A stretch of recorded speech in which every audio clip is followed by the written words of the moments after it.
Hello. This is the third or fourth attempt to make this video.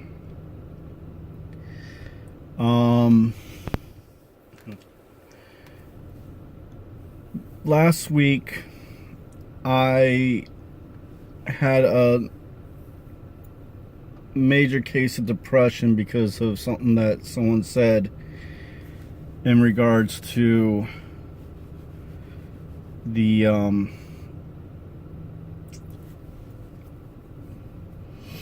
percentage of people that have been harmed. Somebody mentioned that I am one of the low digit percentages that have been hurt by circumcision, almost to the point that it sounded like they were making it sound like I am the allowable damaged.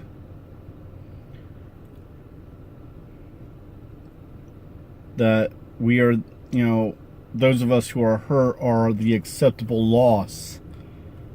I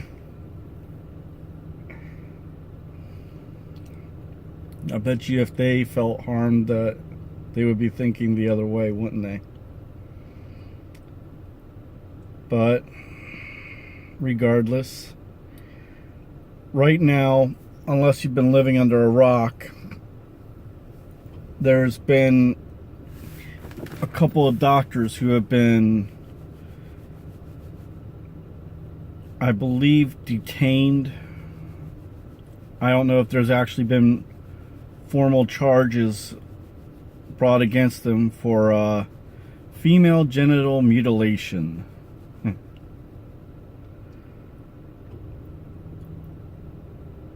It amazes me, the hypocrisy within this country. We must protect the girls, but who cares if the boys are hurt?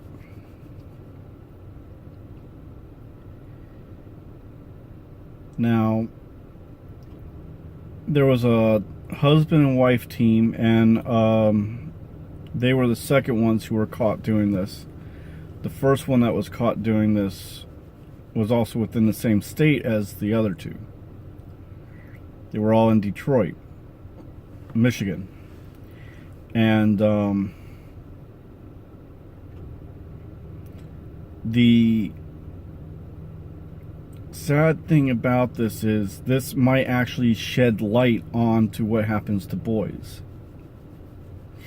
Now, the reason I say that is because now part of the defense that the lawyer wants to use for why these doctors did what they did to the girls is that it was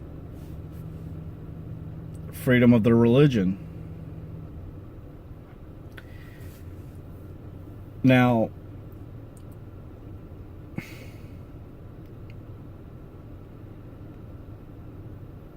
it's absolutely funny how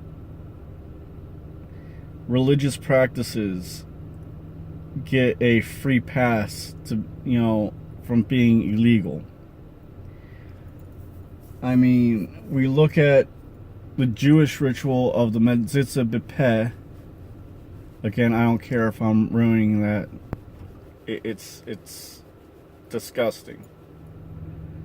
You've got moils that after they cut the foreskin, they'll suck on the penis of the baby to clean it. And there are babies who have contracted herpes from this. I really don't understand the mentality.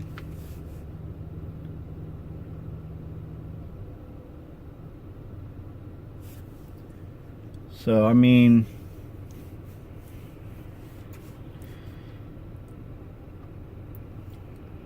it's legal by law. I mean, granted, the ones that are spreading the disease are fined if they continue on to do it, but that's not stopping them because their faith is more important to them than money, apparently. And you can kind of wish that they'd be like that about other things, like maybe protecting boys' rights. I wrote on Facebook earlier today about how carving the parent's religion into the child is much like that of slaves being branded by the followers of the owners.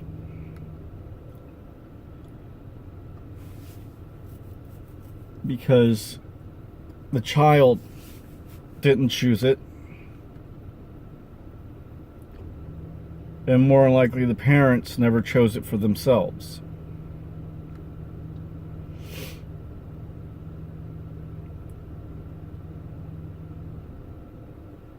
But to force somebody to have a mark placed upon them for religious reasons when they haven't even had their first year or whatever. I mean, if you're going to brand your child with your religion, that's idiotic. You know nothing of how that child's going to grow up. You don't know if they're going to stay with the religion. You don't know if they're going to decide that they don't want to be part of it. But you're going to go ahead and mark them permanently.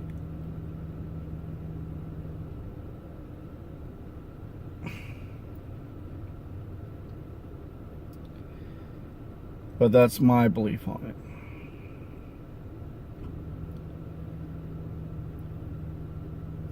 But everybody is getting so outraged about what happened to these girls. And I've been hearing conflicting stories about what it was that was done. You see, some are saying that it was just a ritualistic nick or scraping of the clitoris.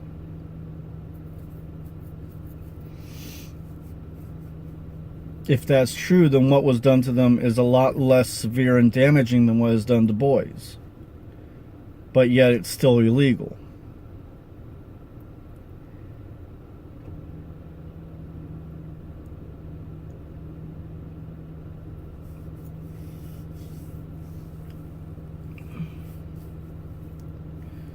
I ask any one of you who want to know the comparisons between it.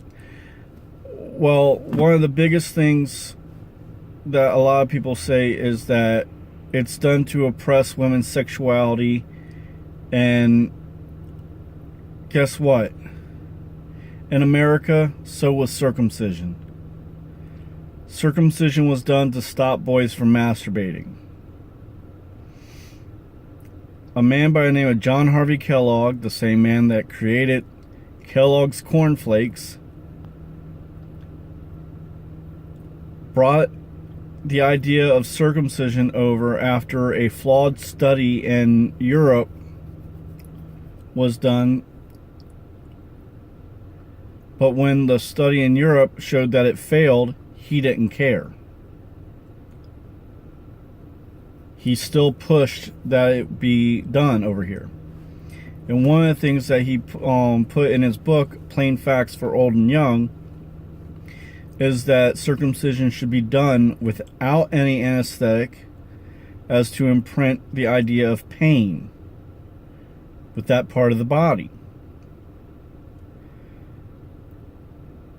He said that one of the ways to prevent kids from masturbating was to basically bound their arms, their legs, so that they'll go to sleep and they have no access. He said, though, there are some that will flip over and use their lower bodies against the bed. And in this case, circumcision is what is needed. He also tried other things like pulling the foreskin forward and putting a metal wire through it. so that the child could not get an erection, or if he did, it would be painful. He suggested suturing it to where it would allow for the flow of urine but could not get engorged. Thus, again, creating pain for the child. Now, most of his ideas did not stay, but the circumcision did. And circumcision actually became a cure looking for a disease. All of a sudden, doctors were like, oh, we must keep it because it'll stop bedwetting. It'll stop seizures. It'll keep them from becoming insane.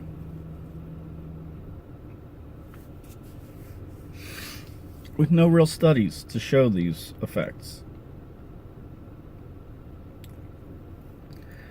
Now, the one thing that I find absolutely interesting is that the idea he had for girls that masturbate never caught on.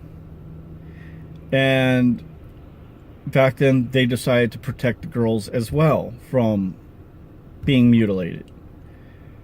And believe me, I'm all for protection of children, but I'm for protecting all children, not just the females. I believe in protecting the males and the intersex as well.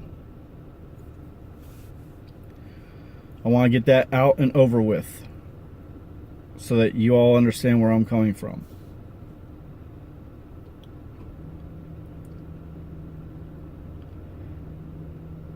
His idea for girls was to put a drop of carbolic acid on the clitoris.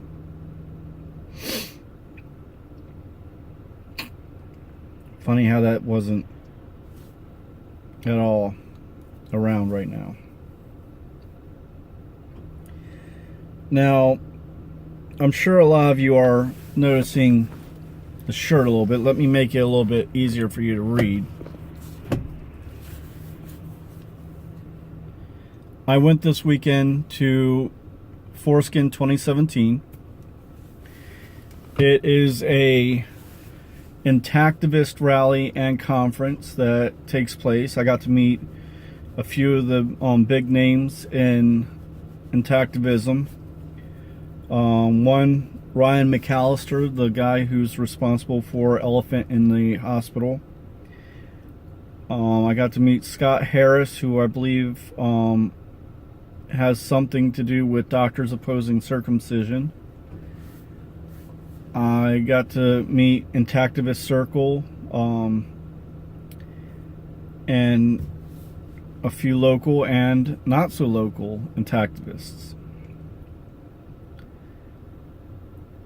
Now, I was the photographer for them this Friday that just passed, the 5th. And I got about 514 pictures. Granted, not all of them were of the group, but some of the pictures I got showed people taking pictures of the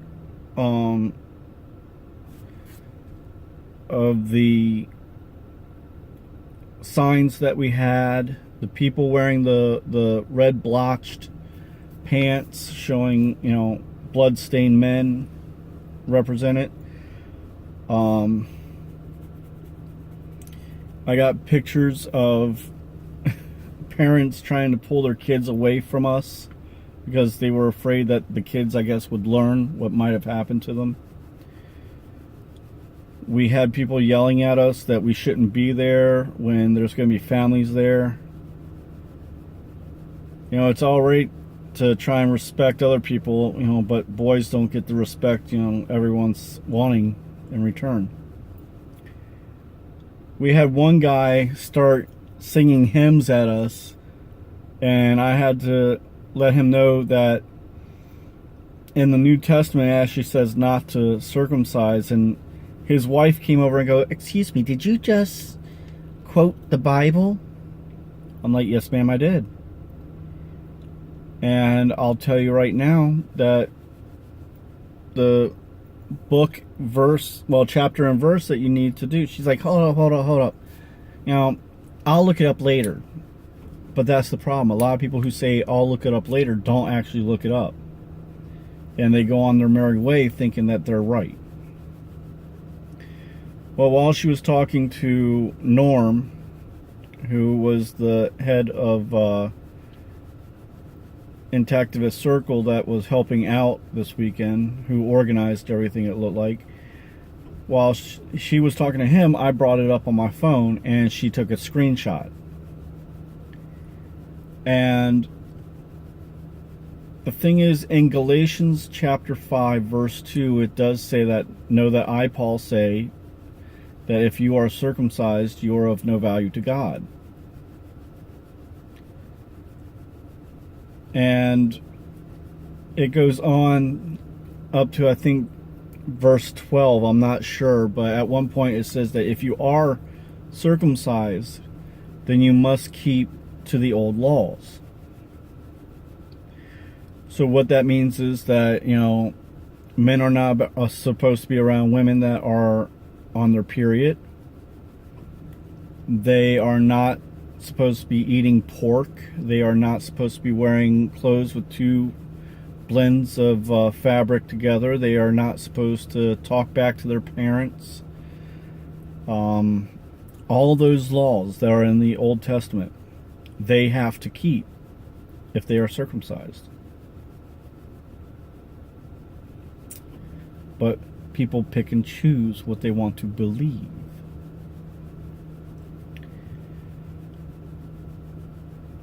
And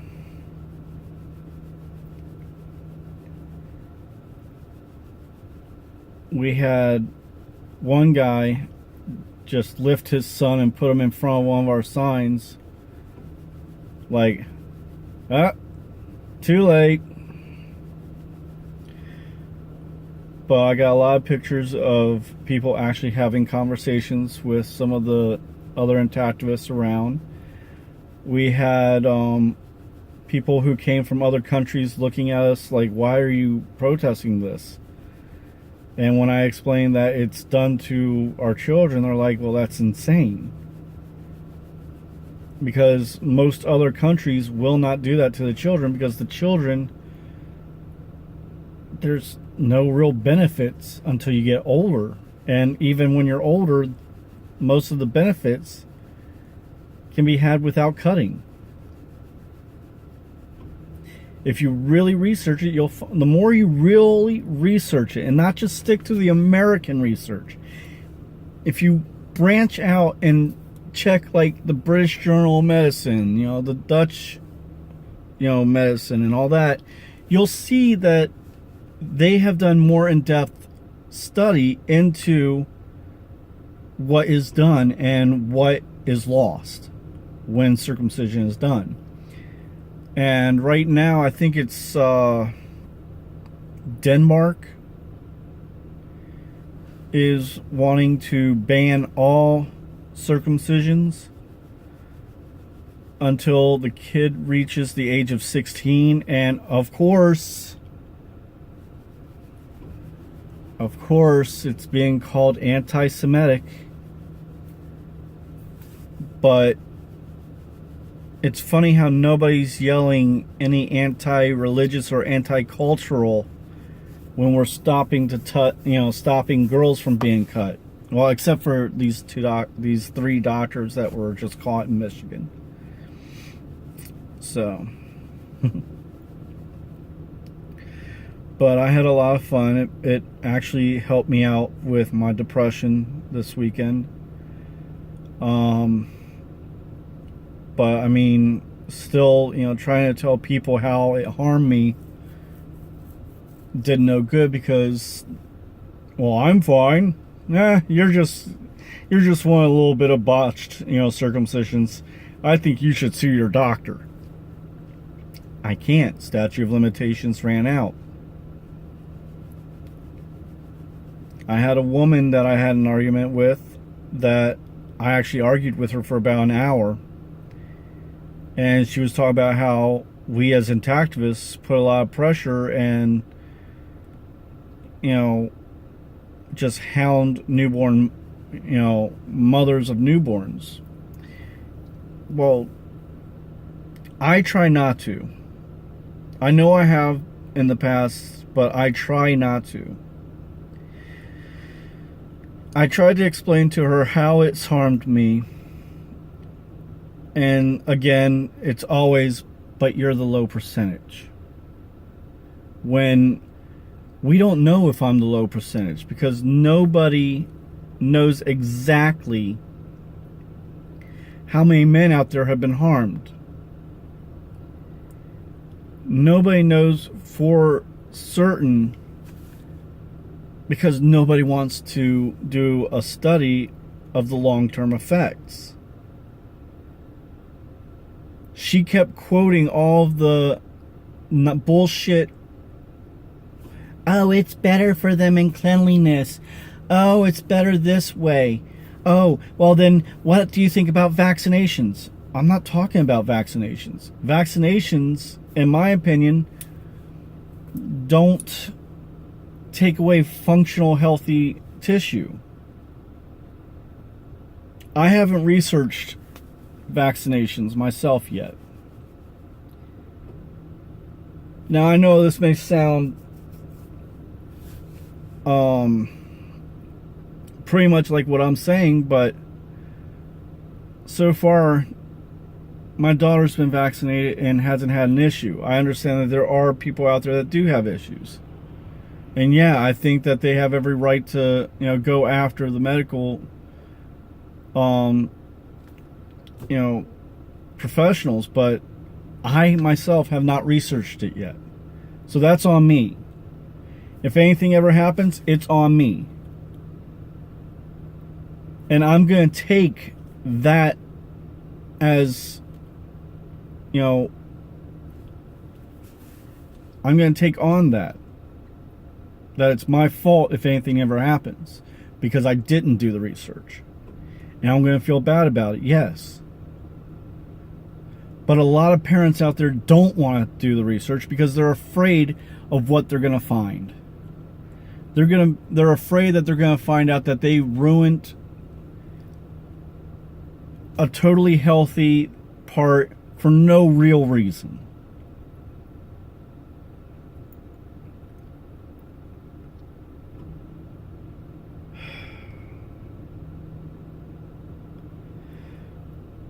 But please understand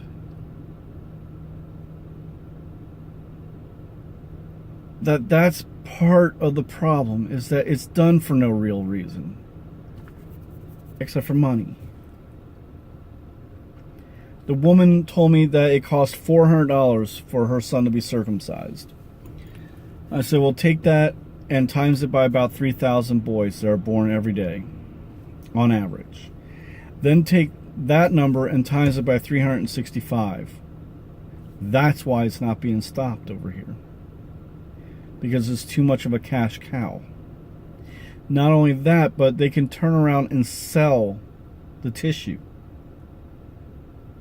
There is a market for neonatal foreskin. There are cosmetic companies that use it, and there are laboratories that use it.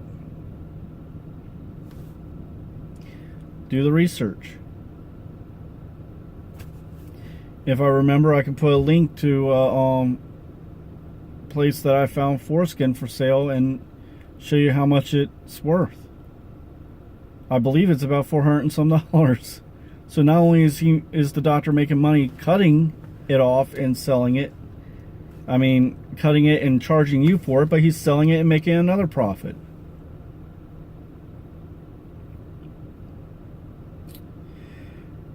Anyway, that's it for this discussion on societal disgrace, about circumcisions for this video.